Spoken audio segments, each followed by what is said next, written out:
Welcome to Contemporary Black Voices, where we discuss issues important to Black America. I am the writer Fred, your host for this particular show, and with me are my fellow team members, New York Times bestselling author Caleb Alexander, and businessman, community organizer, and consultant to the exciting screenplay under consideration for filming Just Loving You, Chris Dawkins. Missing today, obviously, is our other partner, Dr. Sharon Michael Chadwell.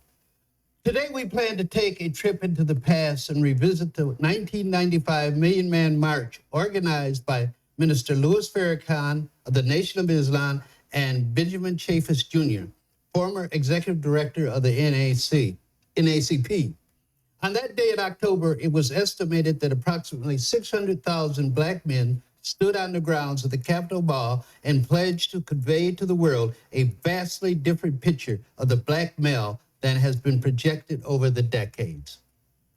The march was a call for atonement that spoke to the need for those Black men engaged in acts of criminality, violence, and blatant misogyny. Besides the keynote address by Farrakhan, other speakers included the Reverend Jesse Jackson, Ben Chaffetz, Rosa Parks, Dick Gregory, and Reverend Al Sharpton. The message coming from most of the speakers was for Black men to bring the Spirit of God back into their lives and to register to vote to build Black political power. The men then pledged to support their families, refrain from violence against other men except in self-defense. They also pledged abstinence from drugs or alcohol and concentrate their efforts on building Black businesses and social and cultural institutions in their communities. They were then asked to go back home to implement the changes they had pledged. So now, 38 years later, we must analyze just how successful they have been in implementing what they pledged to do. But before we get into that analysis, let's look back on that particular day and get a feel for what the mood was among those 600,000 Black men. And with us to help capture that feeling and the mood is one of the Black men who attended the rally, Dr. Mateen Diop. Dr. Diop, welcome to Contemporary Black Voices. Thanks for having me, Fred. Honor to be here. Honor to be here. Okay, so let's get right into it. Out of San Antonio, you had a contingent of men that went. You all flew, right? We flew. So there were some buses that went. I flew, but there were some buses that convoyed up there as well. Okay. And what was the mood? What was the mood like up there? Man, first of all, it was 28 years ago. It wasn't 38 years ago. I said 28, didn't I? You said 38. Oh, I'm sorry. 28. 28. I was listening. 28 years. Okay, I'm sorry. And 28. And it was estimated that almost 2 million Black men were there. Well, I was there. I got you. That's controversial. Well, okay. I was there. I was in the picture. I was there. So the mood is your question. What was the mood like? When I say, well, first of all, go back to when the minister announced that he wanted to have a Million Man March. I was there then. He was in Houston. Okay. And he said, I'm calling on 1 million Black men to join me in Washington, D.C. And everybody stopped and looked like, it just didn't sound right. And then I talked to the minister. He even says that something just came over him and it just came out and he couldn't bring it back. So and so it just took off from there. So those early planning stages, those early conversations, I was just blessed to be in many of those conversations. Right. And that mood filtered down to San Antonio, and we had local organizing committees with churches were getting on board, community activists, a lot of brothers got on board. Even the Nation of Islam itself started to rise here in San Antonio. So that mood carried into that day. But wait a minute, the churches, I thought the ministers were opposed to it because of Farrakhan. Some were, some weren't. There were some ministers here that we call them Black preachers, the ones that are not afraid to basically get behind something of that nature. So everybody said, well, it's a great message, but we want to persecute the messenger. And that's one of the things that we always said is like, well, you can't separate the message from the messenger. You know, God gives the message to a certain person. You can't separate that message from that person. And that's what the minister said at the march itself. Okay. So there were some preachers here in San Antonio who were all for it. And then there were some who were all against it. So it didn't matter to us because that train was moving and the spirit was so high. And it was just, and I was student teaching at the time. I had just gotten out of the military, and it was just something that just captivated me personally. And I just had to be there. And to be there on that day, on that morning when I didn't even have a job at the time. I'm just thinking back. I was student teaching, so I was still in school. And me and a couple of friends of mine, we got on a plane and flew up there, and DC was on fire. This is before the march. The march was October 16th. We got there maybe on the 12th. Oh, you were there a long time. I was there a long time because I have family in D.C., so fortunately I was able to stay with them. I didn't have the housing, issue and all that stuff. But yeah, because you still be paying for it. I still be paying for it. I don't know how I paid for the plane ticket. I'm still trying to figure that one out. But when God is in the building, God starts to move, and things just start to happen. So when we got up there, it was just, the move was just, man, it was so special to wake up that morning. I don't know if you wanted me to go into that part. No, go ahead. Okay. Tell us about it. That morning, so we got there early during the week, and we did things around DC. I honestly thought the mall was a mall. Oh, really? I did. I'd never been to DC before that time. Really? I thought it was a mall, like you're gonna go shopping. Right. I couldn't picture what the mall was in my mind. I'm like, go to the mall? I had never been there.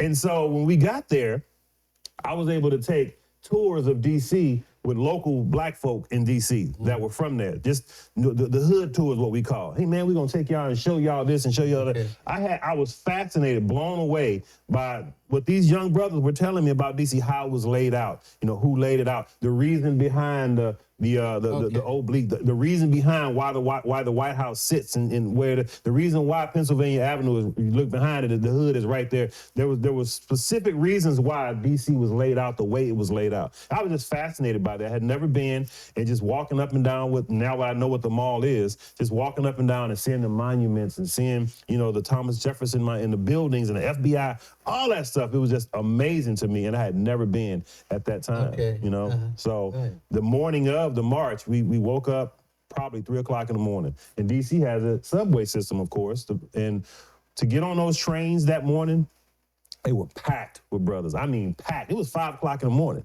It was packed. Must have scared a bunch of white people. There were no white folks there. I think they got the day off or something.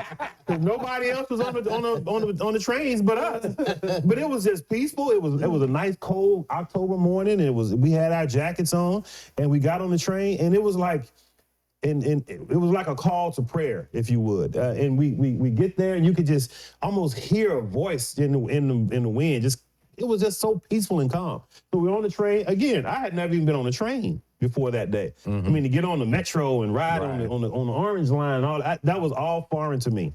And so just riding on the train, and every stop, so doors would open, and there was a flood of brothers that would get on. Get in that flood of brothers coming on. Just before we got down to the mall, it was the trains were already packed. So when we get down to the mall area and get off our train stations and we walk into DC and on the land, it was just miles around. You just look around. It's 5 o'clock in the morning. You just look around. All you see brothers everywhere. What's up, black man? What's going on, bro? What's up, fam? What's up, this? What's up? It didn't matter. We were just there. And as the day went on, and just more and more. When I say it was packed, like you couldn't even. You've been to the mall in D.C., right? You've been there. You know how big it is. Yeah. We couldn't move. We were shoulder to shoulder. That's how many people were there. That's why I said, it was way more than 600,000, but we were shoulder to shoulder. Wherever you went, we were walking like this. And nobody was saying, get back. Yeah, man. Wasn't even like that. Go ahead, bro. Go ahead, bro. Go ahead, bro. Go ahead, do your thing. That's how it was. 5 o'clock in the morning. And we were having prayer, and, we were falling asleep, and, we were eating breakfast sometime, walking. There were no chairs. We stood up from 5 a.m. to probably 5 p.m. You're kidding. I kid you not. If you wanted to sit down, you sat on the ground. On the ground. Yeah. There were no chairs. And to just walk around, there were vendors everywhere. So I think it was an economic boom, especially for local folks who wanted to sell their wares and all that kind of stuff, because there were T-shirts and all that kind of stuff, selling bottled water, selling coffee and all that. So people made money that day. And just to be there, man, I'm telling you, and as the day went on, it got more and more crowded. So there was nowhere to let me stop and take my breath. There was nowhere to do that. You were always standing, because you couldn't, because somebody was on all sides of you. 360 degrees all around you. You stand there watching it. And so the pictures that you see are not fabricated. I mean, to be there in that number. And I joke with people and say, Fred, did I see you at the march? Did you have on a blue shirt? Stuff like that. So it was a phenomenal day. We call it it was a glimpse of heaven. if I had to see what heaven looks like on earth, it was that day. That's pretty strong. I'm telling you, Fred. Come It's on. a glimpse of heaven, bro. Come on. Glimpse of heaven, man. That's pretty strong. Glimpse of heaven, bro. I'm telling you, man. You're gonna compare 600,000 black men getting together to heaven? A million. That's pretty miraculous. That's what I'm saying. That in itself, not one, nobody got cussed out. Nobody got cussed out. Nobody shot no guns. We took up a collection, an offering, and nobody stole no money. I mean, it was a glimpse of heaven. And I'm gonna keep saying, Fred, it was almost 2 million brothers there. You want to say 600,000? It was almost 2 million of us there. I was there, and That's right. You were there. not from here, but from Ohio. And I was telling Fred earlier, to me, it's one of the greatest things that I ever did because I took my son and, was back and forth. Was I going to go? Was I not going to go? Some people, in your ear saying, oh, you don't need to go to that. Don't go to this or whatever. But I told him about the bus trip that we took. When we stopped, I think, in Scranton, Pennsylvania or someplace like that, we stopped and the bus driver let everybody get off. We walk into this truck stop or whatever it might be, and the white people are, they're like, they don't know what the hell is going on. They see all these brothers, man. I mean, it's like waves of black folks, but everything was peaceful. Right. Everyone, just like what you said, everybody saying, hey, brother, what's happening? What's going on? Yeah. It was that type of feeling. Yeah. I've never felt like that before, and I've never felt like that since. afterwards. That's right. Yeah. That's exactly right. Well, why haven't you felt like that afterward? Why was it only those 8 hours that created that feeling in you and it didn't continue? Why? Well, like I said, that morning, to be in that number, to be in that day, to be around all this energy, that 2 million black men, we put off all this energy amongst each other. That's why you're not going to be able to recapture that feeling in real time because that was 2 million brothers spewing out all this energy. And that's what was there. The energy that my brother, I use him as an example, my blood brother who lives in D.C., completely anti-Nation of Islam, anti-Farrakhan, all that, couldn't stand. He went. He was the one I stayed with when we were up there. Right. So he was my tour guide and everything. And he was so turned on by this march. He was on the train. We teased him this day. We were on the train. He was even saying, what's happening, black man? What's happening, brother? Something he just never said. And we just laughed at him. He ended up going to the mosque in Baltimore and joining the mosque there. And just began to learn more. So he joined the nation. He did briefly, but he's a pastor now in D.C. Okay. Love him to life. But that day is what turned him on because before that, he was out there. But something happened to him on that day that at least made him go, let me go learn more.